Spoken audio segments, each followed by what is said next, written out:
കുറച്ച് വർഷം മുമ്പേ ഇന്ത്യക്കാരോട് നിങ്ങൾക്ക് ഏറ്റവും വിശ്വാസമുള്ള ഇൻസ്റ്റിറ്റ്യൂഷൻ ഏതാണെന്ന് ചോദിച്ചാൽ ഉറപ്പായും രണ്ട് സംവിധാനങ്ങളെക്കുറിച്ചുള്ള ഉത്തരങ്ങളായിരിക്കും ലഭിക്കുക. ഒന്ന് ഇന്ത്യയുടെ പരമോന്നത കോടതിയായിട്ടുള്ള സുപ്രീം കോടതി, മറ്റൊന്ന് ഇന്ത്യയിൽ തെരഞ്ഞെടുപ്പ് നടത്തുന്ന സംവിധാനമായിട്ടുള്ള തെരഞ്ഞെടുപ്പ് കമ്മീഷൻ. ഇതിൽ തെരഞ്ഞെടുപ്പ് കമ്മീഷനുള്ള ജനങ്ങൾക്കിടയിലെ ആദരവ് വർഷങ്ങളുടെ പ്രയത്നം കൊണ്ട് നേടിയെടുത്തിട്ടുള്ളതാണ്. ആദ്യത്തെ തെരഞ്ഞെടുപ്പ്, അതായത് അക്ഷരാഭ്യാസമൊന്നുമില്ലാത്ത ഇന്ത്യക്കാർക്ക് തെരഞ്ഞെടുപ്പ് നടത്താനാകില്ല എന്ന് ലോകം വിലയിരുത്തിയ സമയത്ത് വിജയകരമായി തെരഞ്ഞെടുപ്പ് നടത്തിയ സുകുമാർ സെൻ മുതൽ ഇലക്ഷൻ കമ്മീഷൻ ഭരണകക്ഷിയുടെ ഇച്ഛയ്ക്കനുസരിച്ച് പ്രവർത്തിക്കേണ്ടതല്ല എന്ന കൃത്യമായ നിലപാടെടുത്ത TN ശേഷൻ ഉൾപ്പെടെയുള്ളവരുടെ ക്രെഡിബിലിറ്റിയാണ് സത്യത്തിൽ ഇലക്ഷൻ കമ്മീഷനെ ഇത്തരത്തിൽ ജനങ്ങൾക്ക് വിശ്വാസമുള്ള സംവിധാനമാക്കി മാറ്റിയത്. എന്നാൽ ഇലക്ഷൻ കമ്മീഷൻ ഇന്ന് അതിൻ്റെ 70 വർഷത്തെ ചരിത്രത്തിൽ ജനങ്ങൾക്കിടയിൽ ഏറ്റവും വിശ്വാസ്യത കുറഞ്ഞ കാലഘട്ടത്തിലൂടെയാണ് പോകുന്നത്. CSDS ലോക്നീതി സർവേ പറയുന്നത് 2019 സർവേയിൽ പങ്കെടുത്ത 50%-ലധികം ആളുകൾ തങ്ങൾക്ക് ഇലക്ഷൻ കമ്മീഷനിൽ വലിയ വിശ്വാസമുണ്ടെന്ന് പറഞ്ഞിരുന്നെങ്കിൽ ഇന്നത് വെറും 25%-അടുത്തേക്ക് കുറഞ്ഞു വന്നിട്ടുണ്ട്. എന്താണ് ഇന്ത്യയിൽ ഇലക്ഷൻ കമ്മീഷന് സംഭവിക്കുന്നത്? വീഡിയോയിലേക്ക് എല്ലാവർക്കും സ്വാഗതം. ഒരു ജനാധിപത്യ രാജ്യത്തിൽ തെരഞ്ഞെടുപ്പ് നടക്കുമ്പോൾ അത് നടത്തുന്ന സംവിധാനം പ്രധാനമായും 3 കാര്യങ്ങളാണ് ഉറപ്പുവരുത്തേണ്ടത്. ഒന്നാമതായി, തെരഞ്ഞെടുപ്പുമായി ബന്ധപ്പെട്ട എല്ലാ കാര്യങ്ങളിലും പൂർണ്ണമായിട്ടും സുതാര്യത ഉറപ്പുവരുത്തണം. ഏതൊരാൾക്കും ഈ വിവരങ്ങൾ അതാത് സമയത്ത് ലഭ്യമാക്കണം. ജനങ്ങൾക്ക് ഈ പ്രോസസ്സിലുള്ള വിശ്വാസമാണ് ഇതിൻ്റെ ഏറ്റവും പ്രധാനപ്പെട്ട ശക്തി. 2, ആരോടും കൃത്യമായ പ്രതിപത്തി ഇല്ലാതെ, പ്രത്യേകിച്ച് ഭരണത്തിലിരിക്കുന്ന പാർട്ടിയുമായി ബയസ്ഡ് അല്ലാതെ വേണം തെരഞ്ഞെടുപ്പ് കമ്മീഷൻ പ്രവർത്തിക്കാൻ. അതുപോലെ മൂന്നാമത്, എല്ലാവർക്കും ഒരേപോലെ തെരഞ്ഞെടുപ്പിൽ പങ്കെടുക്കാൻ കഴിയുന്ന സാഹചര്യം, അതായത് ഒരു ലെവൽ പ്ലേയിങ് ഫീൽഡ് ഉറപ്പാക്കാൻ തെരഞ്ഞെടുപ്പ് നിയമങ്ങൾ കൃത്യമായി പാലിക്കണം. അത് എല്ലാവർക്കും ഒരേപോലെ പാലിക്കണം. ഈ 3 കാര്യത്തിലും വലിയ വീഴ്ച സംഭവിച്ച തെരഞ്ഞെടുപ്പ് പ്രക്രിയയാണ് ഇപ്പോൾ നടക്കുന്നത്. ആദ്യം നമുക്ക് തെരഞ്ഞെടുപ്പ് ആരംഭിക്കുന്നതിന് മുന്നേ എന്താണ് രാജ്യത്ത് നടന്നത് എന്ന് നോക്കാം. 2 മുഖ്യമന്ത്രിമാരെ, അതും ആ പാർട്ടിയുടെ ഏറ്റവും പ്രധാനപ്പെട്ട നേതാക്കളെ ജയിലിൽ അടച്ചുകൊണ്ടാണ് തെരഞ്ഞെടുപ്പ് ഘട്ടത്തിലേക്ക് രാജ്യം കടക്കുന്നത്. ഇത് ഇന്ത്യയുടെ ചരിത്രത്തിൽ ഇതുവരെ സംഭവിക്കാത്ത ഒന്നാണ്. ഒരു ഫ്രീ ആൻഡ് ഫെയർ ഇലക്ഷൻ നടക്കുന്ന രാജ്യത്ത് ഒരിക്കലും സംഭവിക്കാൻ പാടില്ലാത്തതാണ് ഇത്തരത്തിൽ പ്രതിപക്ഷ നേതാക്കളെ ജയിലിൽ അടയ്ക്കുന്നത്. ഇതേ സമയത്ത് തന്നെയാണ് മുഖ്യ പ്രതിപക്ഷ പാർട്ടിയായ കോൺഗ്രസിന്റെ ബാങ്ക് അക്കൗണ്ടുകൾ സർക്കാർ മരവിപ്പിക്കുന്നത്. ഒരു തെരഞ്ഞെടുപ്പ് ആരംഭിക്കുന്നതിന് മുന്നേ തന്നെ പ്രതിപക്ഷത്തിന്റെ സാധ്യതകളെ പരമാവധി അന്വേഷണ ഏജൻസികളെ ഉപയോഗിച്ച് തടയാനുള്ള ശ്രമം നടന്നിട്ടുണ്ട് എന്നത് വ്യക്തമാണ്. ഒരു ക്രിക്കറ്റ് മാച്ചിൽ എതിർ ടീമിനോട് ബാറ്റില്ലാതെ ബാറ്റ് ചെയ്യാൻ പറഞ്ഞാൽ എങ്ങനെ ഉണ്ടാകും? ഏകദേശം അതായിരുന്നു പല പ്രതിപക്ഷ പാർട്ടികളുടെയും അവസ്ഥ. ഇതേ കാലയളവിൽ ശ്രദ്ധിക്കേണ്ട മറ്റൊരു വസ്തുത, പ്രതിപക്ഷത്തെ 2 പ്രധാന പാർട്ടികളെ ഈ ഘട്ടത്തിൽ സർക്കാർ സംവിധാനങ്ങളെ ഉപയോഗപ്പെടുത്തി പിളർത്തി മാറ്റിയിട്ടുണ്ട്. ശിവസേനയിൽ നിന്നും NCPയിൽ നിന്നും പാർട്ടി പിളർത്തി വന്ന നേതാക്കൾക്ക് വലിയ ഓഫറുകളാണ് ഈ ഘട്ടത്തിൽ ലഭിക്കുന്നത്. അവരുടെ പേരിലുള്ള പല കേസുകളും ഒരു നിമിഷം കൊണ്ട് അപ്രത്യക്ഷമാകുന്നത് നമ്മൾക്ക് കാണാൻ കഴിയും. എന്നാൽ ഇവിടെ എന്താണ് ഇലക്ഷൻ കമ്മീഷൻ ചെയ്തത്? ഈ 2 കേസിലും ആ പാർട്ടിയുടെ ചിഹ്നം പിളർന്നു വന്ന കേന്ദ്ര സർക്കാരിനോട് ചേർന്ന് നിൽക്കുന്ന ഘടകങ്ങൾക്ക് നൽകി. ഒരു പാർട്ടിയെ സംബന്ധിച്ച് ഏറ്റവും പ്രധാനപ്പെട്ട ഐഡന്റിഫിക്കേഷൻ അതിൻ്റെ തെരഞ്ഞെടുപ്പ് ചിഹ്നമാണ്. അപ്പോൾ ഇവിടെ കാണേണ്ട ഏറ്റവും പ്രധാനപ്പെട്ട കാര്യം, ഇത്തരത്തിൽ ചിഹ്നം പിളർന്നു വന്ന ഘടകത്തിന് നൽകുമ്പോൾ മറ്റേ ഘടകത്തിന് ഒരു കുറഞ്ഞ സമയം കൊണ്ട് അവരുടെ പുതിയ ചിഹ്നം ജനങ്ങളിൽ പ്രചരിപ്പിക്കേണ്ട സാഹചര്യം വരുന്നുണ്ട് എന്നാണ്. ചെറിയ ശതമാനം വോട്ടുകൾ പോലും വലിയ രീതിയിൽ വിജയപരാജയങ്ങളെ നിർണ്ണയിക്കുന്ന ഇന്ത്യൻ തെരഞ്ഞെടുപ്പിൽ ഇത് വലിയ തിരിച്ചടിയാണ് പ്രതിപക്ഷത്തിന് നൽകുന്നത്. ഇലക്ഷനോട് അടുക്കുമ്പോൾ കാണാൻ കഴിയുന്നത് പല മണ്ഡലങ്ങളിലും എതിരാളികളില്ലാതെ BJP തെരഞ്ഞെടുക്കപ്പെടുന്ന കാഴ്ചയാണ്. 2 മണ്ഡലങ്ങൾ ഇവിടെ എടുത്തു പറയേണ്ടതുണ്ട്. ഒന്ന് സൂറത്ത്, മറ്റൊന്ന് ഇൻഡോർ. ഇതിൽ സൂറത്തിൽ ഈ മണ്ഡലത്തിന്റെ 73 വർഷത്തെ ചരിത്രത്തിൽ ആദ്യമായി ജനങ്ങൾ വോട്ട് ചെയ്യാതെ ഒരു MP തെരഞ്ഞെടുക്കാൻ പോവുകയാണ്. ഇവിടെ കോൺഗ്രസ് സ്ഥാനാർത്ഥിയുടെ പത്രിക ഒപ്പുകളുടെ മിസ്മാച്ച് കാരണം തള്ളിപ്പോയപ്പോൾ BJP ഒഴികെയുള്ള ബാക്കി എല്ലാ സ്ഥാനാർത്ഥികളും പിന്നീട് പത്രിക പിൻവലിക്കുന്ന കാഴ്ചയാണ് കണ്ടത്. അതോടെ BJPയുടെ മുകേഷ് ദലാൽ ഒരു തെരഞ്ഞെടുപ്പ് പോലും ഇല്ലാതെ അടുത്ത പാർലമെന്റിലേക്ക് MP ആയി. ഇനി ഇൻഡോറിലേക്ക് വന്നാൽ 17 വർഷത്തിന് മുന്നേയുള്ളൊരു കേസിലേക്ക് കോൺഗ്രസ് സ്ഥാനാർത്ഥി അക്ഷയ് ബാബുവിന് നേരെ കൊലപാതക ശ്രമം കൂടി നോമിനേഷന് ദിവസങ്ങൾക്ക് മുമ്പേ ചേർക്കപ്പെടുകയാണ് ചെയ്തത്. ഒരാഴ്ചയ്ക്കുള്ളിൽ ഇയാൾ നോമിനേഷൻ പിൻവലിക്കുകയും BJPയിൽ ചേരുകയും ചെയ്തു. അതോടെ ഫലത്തിൽ ആ സീറ്റിൽ ഒരു വാക്ക് ഓവർ BJPക്ക് ലഭിച്ചിരിക്കുകയാണ്. ഇതുപോലെ BJP മത്സരിക്കുന്ന പല സ്റ്റാർ മണ്ഡലങ്ങളിലും ഇലക്ഷൻ കമ്മീഷൻ എതിരാളികളുടെ നോമിനേഷൻ ക്രമവിരുദ്ധമായി തള്ളിക്കളയുന്നു എന്ന ആരോപണം ശക്തമാണ്. ഉദാഹരണത്തിന് പ്രധാനമന്ത്രി മോഡി മത്സരിക്കുന്ന വാരണാസിയിൽ 33 നോമിനേഷനാണ് സംശയാസ്പദമായ സാഹചര്യങ്ങളിൽ കമ്മീഷൻ തള്ളിക്കളഞ്ഞത്. തെരഞ്ഞെടുപ്പ് ആരംഭിക്കുന്നതിന് മുന്നേ രാജ്യത്ത് നിലനിൽക്കുന്ന സാഹചര്യങ്ങളെ സൂചിപ്പിക്കാനുള്ള ചില ഉദാഹരണങ്ങളാണ് ഞാനിവിടെ സൂചിപ്പിച്ചത്. ഇതിലൊക്കെ എന്താണ് രാജ്യത്ത് സുതാര്യമായ രീതിയിൽ തെരഞ്ഞെടുപ്പ് നടത്താൻ ഉത്തരവാദിത്തപ്പെട്ട ഇലക്ഷൻ കമ്മീഷൻ എടുത്ത നടപടി? ഇവിടെ കാണാൻ കഴിയുന്നത് എന്താണോ ഞാൻ നേരത്തെ സൂചിപ്പിച്ച ഒരു ഫ്രീ ആൻഡ് ഫെയർ ഇലക്ഷൻ നടത്താൻ കമ്മീഷൻ സ്വീകരിക്കേണ്ടത്, അതിന് തീർത്തും എതിരായിട്ടുള്ള നടപടികളാണ് എല്ലാ ഘട്ടത്തിലും കമ്മീഷൻ സ്വീകരിച്ചത്. ഇനി തെരഞ്ഞെടുപ്പ് ഘട്ടത്തിലേക്ക് വന്നാൽ എന്താണ് സംഭവിക്കുന്നത് എന്ന് നോക്കാം. ഈ തെരഞ്ഞെടുപ്പിൽ പരക്കെ കള്ളവോട്ടും തെരഞ്ഞെടുപ്പ് ചട്ടങ്ങളുടെ ലംഘനവും നടന്നിട്ടുണ്ട് എന്നത് വളരെ പരസ്യമായിട്ടുള്ള ഒരു കാര്യമാണ്. ഉദാഹരണത്തിന് UP യിൽ നിന്നുള്ള ഈ വീഡിയോ നോക്കുക.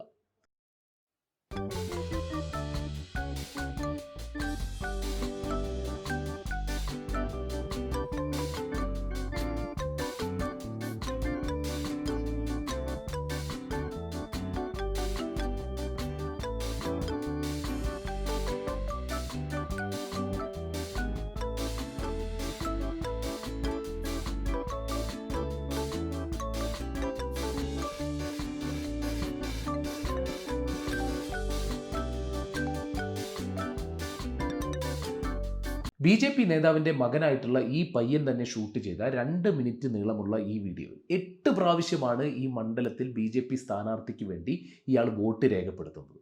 ഇത്തരത്തിൽ വീഡിയോ റെക്കോർഡുള്ള നിരവധി സംഭവങ്ങൾ ഈ തെരഞ്ഞെടുപ്പുമായി ബന്ധപ്പെട്ട് കാണിക്കാൻ സാധിക്കും. ഒരുപക്ഷെ ഒരു 10 വീഡിയോ ചെയ്താലും ഇതെല്ലാം ഇവിടെ പറയാൻ സാധിക്കണമെന്നില്ല. അത്രയും അധികം ഇത്തരത്തിലുള്ള ഇൻസിഡൻറ്റുകൾ വന്നുകൊണ്ടിരിക്കുകയാണ്. വ്യാപകമായി വോട്ടുകൾ പ്രത്യേകിച്ച് മുസ്ലിം നാമധാരികൾക്ക് ഇലക്ടറൽ റോളിൽ നിന്ന് മിസ്സാകുന്നുണ്ട് എന്ന ആരോപണമുണ്ട്. UP യിലെ സംബൽ എന്ന സ്ഥലത്ത് പോലീസ് തന്നെ ബൂത്തിൽ കയറി മുസ്ലിം വോട്ടർമാരുടെ ID പിടിച്ചു വാങ്ങി അവരെ അടിച്ചോടിച്ചു എന്ന വാർത്ത വരുന്നുണ്ട്. UP യിൽ മറ്റൊരിടത്ത് BJP പ്രവർത്തകർ തങ്ങൾക്ക് വോട്ട് ചെയ്യാത്ത ദളിത് കുടുംബത്തെ മർദ്ദിക്കുകയുണ്ടായി. UP യിൽ നിന്ന് മാത്രമല്ല ഗുജറാത്തിൽ നിന്നും കള്ളവോട്ടിൻ്റെ വീഡിയോകൾ വരുന്നുണ്ട്. ഇവിടെ കോമഡി എന്താണെന്ന് വെച്ചാൽ ഈ ചെയ്യുന്ന ആളുകൾ തന്നെ എന്തോ ഒരു അവാർഡ് കിട്ടിയതുപോലെ ഇത് ഷൂട്ട് ചെയ്ത് പ്രചരിപ്പിക്കുന്നതാണ് ഈ വീഡിയോകളെല്ലാം. പല സ്ഥലത്തും ഇലക്ഷൻ സ്ലിപ്പുകളിൽ മോഡിയുടെ കൂടി ചിത്രം പതിപ്പിച്ചിട്ടുണ്ട്. വാക്സിൻ സർട്ടിഫിക്കറ്റിൽ കൊടുക്കാമെങ്കിൽ ഇതിലും ആകാമെന്നായിരിക്കും. പല മണ്ഡലങ്ങളിലും EVM സൂക്ഷിക്കുന്ന സ്റ്റോർ റൂമിൻ്റെ CCTV കുറച്ച് സമയത്തേക്ക് മാത്രം വർക്ക് ചെയ്യാതെ പോകുന്നുണ്ട്. എന്തെങ്കിലും ടെക്നിക്കൽ ഇഷ്യൂ ആയിരിക്കണം. ഇതൊക്കെ ഒറ്റപ്പെട്ട സംഭവങ്ങളാണ്. പക്ഷേ പ്രശ്നം രാജ്യത്തിൻ്റെ ഒട്ടുമിക്ക മണ്ഡലങ്ങളിലും ഇത്തരത്തിൽ ഒറ്റപ്പെട്ട സംഭവങ്ങൾ സംഭവിക്കുന്നുണ്ട് എന്നതാണ്. മാത്രമല്ല ഇതിൻ്റെ ഗുണഭോക്താക്കൾ ഭരണത്തിലിരിക്കുന്ന പാർട്ടിയോ അവരുടെ കൂടെയുള്ളവരോ ആണ്. ഇന്ത്യയിൽ ഇതിനു മുന്നേയും ഒരുപാട് പൊതു തെരഞ്ഞെടുപ്പുകൾ നടന്നിട്ടുണ്ട്. പക്ഷേ ഇതുപോലെ ഓപ്പണായി പച്ചയ്ക്ക് വർഗീയത പ്രചാരണത്തിൻ്റെ ഭാഗമായിട്ടുള്ള ഒരു തെരഞ്ഞെടുപ്പ് ഇതിനു മുന്നേ ഉണ്ടായിട്ടുണ്ടായില്ല. എന്നാൽ ഇതൊക്കെ തടയാൻ ഉത്തരവാദിത്തപ്പെട്ട തെരഞ്ഞെടുപ്പ് കമ്മീഷൻ എന്ന ഭരണഘടനാ സ്ഥാപനം പൂർണ്ണമായും ഇതിൽ പരാജയപ്പെട്ടിരിക്കുകയാണ്. ഇന്ത്യയിലെ തെരഞ്ഞെടുപ്പ് പ്രോസസ്സിലെ ഏറ്റവും പ്രധാനപ്പെട്ട ഘട്ടങ്ങളിലൊന്ന് തെരഞ്ഞെടുപ്പ് commission model code of conduct അഥവാ പെരുമാറ്റച്ചട്ടം നിലവിൽ വന്നതായി പ്രഖ്യാപിക്കുന്നതാണ്. ഇത് നിലവിൽ വന്നു കഴിഞ്ഞാൽ എല്ലാ രാഷ്ട്രീയ പാർട്ടികൾക്കും അതിൻ്റെ നേതാക്കൾക്കും സ്ഥാനാർത്ഥികൾക്കും ഇതിൽ പറയുന്ന രീതിയിൽ പെരുമാറാനുള്ള ഉത്തരവാദിത്തമുണ്ട്. തെരഞ്ഞെടുപ്പ് സംവിധാനത്തെ നീതിയുക്തമാക്കുക, എല്ലാവർക്കും ഒരേപോലെ പങ്കെടുക്കാൻ കഴിയുന്ന ഒരു ലെവൽ പ്ലേയിങ് ഫീൽഡ് ഉറപ്പാക്കുക എന്നതാണ് ഈ മോഡൽ കോഡ് ഓഫ് കോണ്ടക്റ്റിൻ്റെ ലക്ഷ്യം. മോഡൽ കോഡ് ഓഫ് കോണ്ടക്റ്റിൻ്റെ ആദ്യത്തെ വാചകം പറയുന്നത് ഇങ്ങനെയാണ്: മതപരമോ ഭാഷാപരമോ ആയ വ്യത്യസ്ത ജാതികളും സമുദായങ്ങളും തമ്മിൽ നിലവിലുള്ള ഭിന്നതകൾ വഷളാക്കുന്നതോ പരസ്പര വിദ്വേഷം സൃഷ്ടിക്കുന്നതോ സംഘർഷം സൃഷ്ടിക്കുന്നതോ ആയ ഒരു പ്രവർത്തനത്തിനും ഒരു പാർട്ടിയോ സ്ഥാനാർത്ഥിയോ ഏർപ്പെടരുത്. അതുപോലെ മൂന്നാമത്തെ പോയിന്റിൽ പറയുന്നത് വോട്ട് ഉറപ്പിക്കുന്നതിനായി ജാതിയോ വർഗീയമോ ആയ വികാരങ്ങൾക്ക് അപേക്ഷിക്കാൻ പാടില്ല. മസ്ജിദുകൾ, പള്ളികൾ, ക്ഷേത്രങ്ങൾ അല്ലെങ്കിൽ മറ്റ് ആരാധനാലയങ്ങൾ എന്നിവ തെരഞ്ഞെടുപ്പ് പ്രചാരണത്തിനുള്ള വേദിയായി ഉപയോഗിക്കരുത്. ആരെങ്കിലും ഈ കോഡ് ലംഘിക്കുന്നുണ്ട് എങ്കിൽ ഇലക്ഷൻ കമ്മീഷന് അവർക്ക് വാർണിംഗ് കൊടുക്കാൻ കഴിയും. കുറച്ച് ദിവസത്തേക്ക് തെരഞ്ഞെടുപ്പിൻ്റെ പ്രചാരണങ്ങളിൽ നിന്ന് മാറ്റി നിർത്താൻ കഴിയും. എന്ന് മാത്രമല്ല, വേണ്ടി വന്നാൽ തെരഞ്ഞെടുപ്പിൽ നിന്ന് അയോഗ്യനാക്കി മാറ്റാനുള്ള അധികാരം വരെ കമ്മീഷന്റെ കൈവശമുണ്ട്. എന്നാൽ ഈ തെരഞ്ഞെടുപ്പിൽ എന്താണ് സംഭവിക്കുന്നത്? पहले जब उनकी सरकार थी उन्होंने कहा था कि देश की संपत्ति पर पहला अधिकार मुसलमानों का है. इसका मतलब ये संपत्ति इकट्ठी करके किसको बांटेंगे? जिनके ज्यादा बच्चे हैं उनको बांटेंगे. घुसपैठियों को बांटेंगे। क्या आपकी मेहनत की कमाई का पैसा घुसपैठियों को दिया जाएगा? आपको मंजूर है ये कांग्रेस का मैनिफेस्टो कह रहा है। മോഡിജി പറയുന്നത് കോൺഗ്രസ് മാനിഫെസ്റ്റോ പ്രകാരം നിങ്ങളുടെ സമ്പത്ത് ഏറ്റെടുത്ത് അത് നുഴഞ്ഞു കയറ്റക്കാർക്ക്, സംശയിക്കേണ്ട മുസ്ലിങ്ങൾക്ക് നൽകുമെന്നാണ്. നിങ്ങളുടെ കെട്ടുതാലിയെ പോലും കോൺഗ്രസ് വെറുതെ വിടില്ല. ഇൻഹെറിറ്റൻസ് ടാക്സ് കൊണ്ടുവന്ന് അതും എടുത്തു കൊണ്ടുപോകും എന്നാണ് അദ്ദേഹം പറഞ്ഞത്. ഇൻഹെറിറ്റൻസ് ടാക്സിനെ കുറിച്ച്, അതുമായി ബന്ധപ്പെട്ട സംശയങ്ങളെക്കുറിച്ച് ചെയ്തൊരു വീഡിയോ ഞാൻ മുകളിൽ ചേർക്കുന്നുണ്ട്, നിങ്ങൾക്കത് കാണാവുന്നതാണ്. ഒന്നാം ഘട്ടത്തിലെ തെരഞ്ഞെടുപ്പ് അവസാനിക്കുന്നത് ഏപ്രിൽ 18-നാണ്. ഈ ഘട്ടത്തിന് ശേഷമുള്ള പ്രധാനമന്ത്രിയുടെ പ്രസംഗങ്ങൾ ശ്രദ്ധിച്ചാൽ കൃത്യമായ രീതിയിൽ ഒരു ഷിഫ്റ്റ് അതിൻ്റെ ഭാഷയിൽ പ്രകടമാണ്. അതുവരെ മോഡി പ്രൊജക്റ്റ് ചെയ്തൊരു ഇമേജ് എല്ലാവരെയും ഉൾക്കൊള്ളുന്ന വളരെ പക്വമതിയായ ഒരു സ്റ്റേറ്റ്സ്മാൻ ഫിഗറിൻ്റെ പോലെയായിരുന്നു, അഥവാ അവരുടെ ഭാഷയിൽ തന്നെ പറഞ്ഞാൽ ഒരു വിശ്വഗുരു. എന്നാൽ ഈ മുഖംമൂടികളൊക്കെ ഒന്നാം ഘട്ടം കഴിയുന്നതോടെ പൂർണ്ണമായിട്ടും മാറി. കർണാടകയിലെ കൽബുർഗിയിൽ പ്രധാനമന്ത്രി പറഞ്ഞത് കോൺഗ്രസിന് വോട്ട് ചെയ്യരുത് എന്നാണ്. കാരണം അവർ അയോധ്യയിലെ പ്രാണപ്രതിഷ്ഠയ്ക്ക് പങ്കെടുത്തില്ലത്രേ. മധ്യപ്രദേശിൽ ഇദ്ദേഹം ഒരു റാലിയിൽ പറഞ്ഞത് OBCക്ക് ലഭിക്കേണ്ട റിസർവേഷൻ മൊത്തം കോൺഗ്രസ് മുസ്ലിങ്ങൾക്ക് നൽകുന്നു എന്നാണ്. എന്നാൽ ഇതിൻ്റെ വസ്തുത OBC റിസർവേഷൻ മുസ്ലിങ്ങളിലെ OBCക്കും ലഭിക്കും. അത് എത്രയോ കാലമായിട്ട് നിലനിൽക്കുന്നതാണ്. BJP സംസ്ഥാനങ്ങളിലും നിലനിൽക്കുന്നുണ്ട്.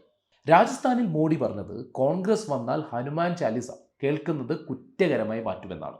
മോഡിജി മാത്രമാണ് ഇത്തരം സ്റ്റേറ്റ്മെൻറ്റുകൾ നടത്തുന്നത് എന്ന് ആരും കരുതരുത്. ഉദാഹരണത്തിന് അമിത്ഷാ മധ്യപ്രദേശിൽ പറയുന്നത് കോൺഗ്രസ് വന്നാൽ ശരിയ നിയമം രാജ്യത്ത് കൊണ്ടുവരുമെന്നാണ്. ഇതേ സ്റ്റേറ്റ്മെൻറ്റ് യോഗി ഒന്നുകൂടി ഉഷാറാക്കി ഇത് കോൺഗ്രസിൻ്റെ മാനിഫെസ്റ്റോയിൽ പറയുന്നുണ്ട് എന്ന് ഒരു റാലിയിൽ പ്രസംഗിച്ചു. എന്നാൽ ഇതൊക്കെ കടത്തിവെട്ടുന്ന ചില പ്രൊപ്പഗാൻഡ വീഡിയോസ് IT സെല്ല് ഈ കാലഘട്ടത്തിൽ ഇറക്കിയിട്ടുണ്ട്. ഇതിൻ്റെ പ്രധാനപ്പെട്ട ടാർഗറ്റ് മുസ്ലിം ന്യൂനപക്ഷങ്ങളായിരുന്നു. ഇതിൽ പല വീഡിയോസും പിന്നീട് സോഷ്യൽ മീഡിയ കമ്പനികൾ അവരുടെ സൈറ്റിൽ നിന്നും റിമൂവ് ചെയ്യുകയാണ് ഉണ്ടായത്. അവിടെയും ഇലക്ഷൻ കമ്മീഷൻ തങ്ങളുടെ മെല്ലെപ്പോക്ക് നയം തുടർന്നു എന്ന് കാണാൻ കഴിയും. പലപ്പോഴും തെരഞ്ഞെടുപ്പ് ഘട്ടം കഴിഞ്ഞതിന് ശേഷമാണ് ഇത്തരം വീഡിയോകൾ നീക്കാൻ കമ്മീഷൻ നിർദ്ദേശം നൽകിയത്. ഉദാഹരണത്തിന് കർണാടകയിൽ നിന്നുള്ള ഈ വീഡിയോ നോക്കുക. കർണാടകയിലെ മൂന്നാം ഘട്ട തെരഞ്ഞെടുപ്പ് കഴിഞ്ഞ ശേഷം എല്ലാ വോട്ടും പെട്ടിയിലായ ശേഷമാണ് തെരഞ്ഞെടുപ്പ് കമ്മീഷൻ നടപടിയെടുത്തത്.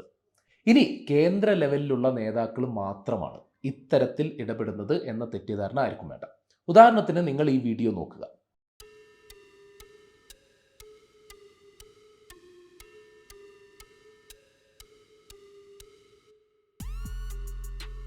ആരും തെറ്റിദ്ധരിക്കരുത്, പുള്ളിക്കാരി ഒളിമ്പിക്സിന് പോവാൻ അൻപയത്തിന് പരിശീലിക്കുന്നതല്ല. മറിച്ച് ഹൈദരാബാദിലെ BJP സ്ഥാനാർത്ഥിയായി മത്സരിക്കുന്ന മാധവി ലതയാണ് ഈ വീഡിയോയിലുള്ളത്. ഒരു റാലിക്കിടെ ഒരു പള്ളിയുടെ മുന്നിലൂടെ പോകുമ്പോൾ കാട്ടിക്കൂട്ടിയതാണ് ഈ വീഡിയോയിൽ നമ്മൾ കണ്ടത്. ഇത്തരത്തിലുള്ള പ്രസംഗങ്ങൾക്കും മറ്റുമെതിരെ നിരവധി പരാതികൾ തെരഞ്ഞെടുപ്പ് കമ്മീഷന്റെ മുന്നിൽ വന്നിട്ടുണ്ട്. ഉദാഹരണത്തിന് പ്രതിപക്ഷ പാർട്ടികളായിട്ടുള്ള കോൺഗ്രസും CPM മോഡിക്ക് എതിരെ പരാതി നൽകിയിട്ടുണ്ട്. തുടക്കത്തിൽ നടപടിയെടുക്കാതെ ഇരുന്ന കമ്മീഷൻ ഒടുവിൽ നിൽക്കക്കള്ളിയില്ലാതെ നോട്ടീസ് അയക്കുകയാണ് ഉണ്ടായത്. എന്നാൽ ഇവിടെ കോമഡി, ഈ സ്റ്റേറ്റ്മെൻ്റ് ഒക്കെ നടത്തിയിട്ടുള്ള പ്രധാനമന്ത്രിക്ക് നേരെയല്ല ഈ നോട്ടീസ് അയച്ചിട്ടുള്ളത്, മറിച്ച് പാർട്ടി പ്രസിഡന്റ് ആയിട്ടുള്ള JP നഡ്ഡയ്ക്കാണ്. അപ്പോൾ തന്നെ കാര്യങ്ങൾ ഇതിൽ നിന്ന് വ്യക്തമാണല്ലോ. ഇതുവരെ ഞാൻ പറഞ്ഞ എല്ലാത്തിനെയും കടത്തിവെട്ടുന്ന മറ്റൊരു പ്രശ്നം ഈ തെരഞ്ഞെടുപ്പ് പ്രോസസ്സുമായി ബന്ധപ്പെട്ടിട്ടുണ്ട്. അത് തെരഞ്ഞെടുപ്പ് കമ്മീഷൻ കൃത്യമായ ഡേറ്റ പൊതുജനങ്ങൾക്ക് നൽകുന്നില്ല എന്നതാണ്. ഇന്ത്യയിൽ 2014-ലും 2019-ലും തെരഞ്ഞെടുപ്പ് കഴിഞ്ഞപ്പോൾ ഓരോ മണ്ഡലത്തിലും എത്ര വോട്ട് ആകെയുണ്ട്, അതിൽ എത്ര പേര് വോട്ട് ചെയ്തു, അത് മൊത്തം വോട്ടിൻ്റെ എത്ര ശതമാനം എന്നീ 3 സുപ്രധാന വിവരങ്ങൾ ദിവസങ്ങൾക്കുള്ളിൽ കമ്മീഷൻ പുറത്തുവിട്ടിട്ടുണ്ട്. ഈ ഡേറ്റ വളരെ പ്രധാനപ്പെട്ടതാണ്. കാരണം ഇത് വെച്ചാണ് നിങ്ങൾക്ക് റിസൾട്ട് വരുമ്പോൾ അതിൽ കൃത്രിമം നടന്നിട്ടുണ്ടോ ഇല്ലയോ എന്ന് ഉറപ്പുവരുത്താൻ കഴിയുക. ഉദാഹരണത്തിന് വോട്ടെണ്ണുമ്പോൾ ഓരോ പാർട്ടിക്കും കിട്ടിയ വോട്ട് ആകെ പോൾ ചെയ്ത വോട്ടുമായി ടാലിയാക്കി നോക്കിയാൽ കൃത്രിമം നടന്നോ ഇല്ലയോ എന്ന് പരിശോധിക്കാം. എന്നാൽ ഇത്തവണ ഓരോ മണ്ഡലത്തിലും എത്ര വോട്ടുണ്ട്, അതിൽ മൊത്തം എത്ര വോട്ട് പോൾ ചെയ്തു എന്ന വിവരം പുറത്തുവിടാൻ കമ്മീഷൻ തയ്യാറായിരുന്നില്ല. ആകെ പുറത്തുവിട്ടത് പോളിംഗ് ശതമാനം മാത്രമാണ്. പക്ഷേ ആകെ എത്ര രജിസ്റ്റർ ചെയ്ത വോട്ടർമാരുണ്ട് എന്നറിയാതെ പോൾ ചെയ്ത ശതമാനം മാത്രം വെച്ച് ആർക്കും എത്ര പേര് വോട്ട് ചെയ്തു എന്ന് മനസ്സിലാക്കാൻ കഴിയില്ല.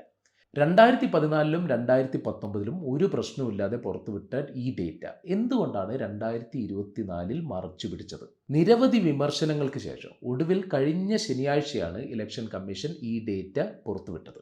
അപ്പോഴും നിരവധി ചോദ്യങ്ങൾ ബാക്കി നിൽക്കുകയാണ്. അതിലേറ്റവും പ്രധാനപ്പെട്ടത് ഈ വിവരങ്ങൾ ഇത്രയും ദിവസം എന്തിന് മറച്ചു പിടിച്ചു എന്നതാണ്. വോട്ടിംഗ് കഴിഞ്ഞ ശേഷം ഏകദേശം 10-11 ദിവസം അടുത്താണ് commission final voter turn out, അതായത് എത്ര ശതമാനം ആളുകൾ അവസാന ഘട്ടത്തിൽ വോട്ട് ചെയ്തിട്ടുണ്ട് എന്ന വിവരം പുറത്തുവിടുന്നത്. അതിൽ പലപ്പോഴും 6-7% വർധനവ് വരുന്നുണ്ട്. 1-2% ഇത്തരത്തിൽ വർദ്ധിക്കുന്നത് സ്വാഭാവികമാണെങ്കിലും ഇത്രയും വലിയ വർധനവ് അതിശയിപ്പിക്കുന്നതാണ്. എന്താണ് ഇതിനുള്ള കാരണം എന്നതിന് കൃത്യമായ ഒരു ഉത്തരം കമ്മീഷൻ ഇതുവരെ നൽകിയിട്ടില്ല. എന്തുകൊണ്ട് ഇത്തരത്തിൽ ഡിലേ വരുന്നു എന്നതിനും ഉത്തരമില്ല. ആദ്യത്തെ 4 ഫേസുകൾ പരിശോധിച്ച ശേഷം കോൺഗ്രസ് പാർട്ടി പുറത്തിറക്കിയ പത്രക്കുറിപ്പ് പറയുന്നത് കമ്മീഷന്റെ റിയൽ ടൈം ഡേറ്റയും, അതായത് ആദ്യം വരുന്ന ഡേറ്റയും പിന്നീട് റിവൈസ് ചെയ്ത കണക്കും തമ്മിൽ ഏകദേശം 1.7 കോടി വോട്ടുകളുടെ വ്യത്യാസമുണ്ടെന്നാണ്. അതായത് ഒരു മണ്ഡലത്തിൽ ഏകദേശം 28,000 വോട്ടുകളുടെ വ്യത്യാസം. ഇത്രയും വോട്ടുകളുടെ വ്യത്യാസം ഇന്ത്യയിലെ തെരഞ്ഞെടുപ്പിൽ എത്രമാത്രം പ്രധാനമാണ് എന്ന് ഇന്ത്യൻ തെരഞ്ഞെടുപ്പുകളുടെ ചരിത്രമറിയുന്ന ആർക്കും മനസ്സിലാക്കാവുന്നതാണ്. എന്തായാലും കമ്മീഷനുള്ള ജനങ്ങളുടെ വിശ്വാസം വലിയ രീതിയിൽ തകർക്കുന്നതാണ് ഈ കണക്കുകൾ. നിങ്ങൾക്ക് ഈ വീഡിയോ ഇഷ്ടപ്പെട്ടാൽ ചാനൽ സബ്സ്ക്രൈബ് ചെയ്യുക. നന്ദി.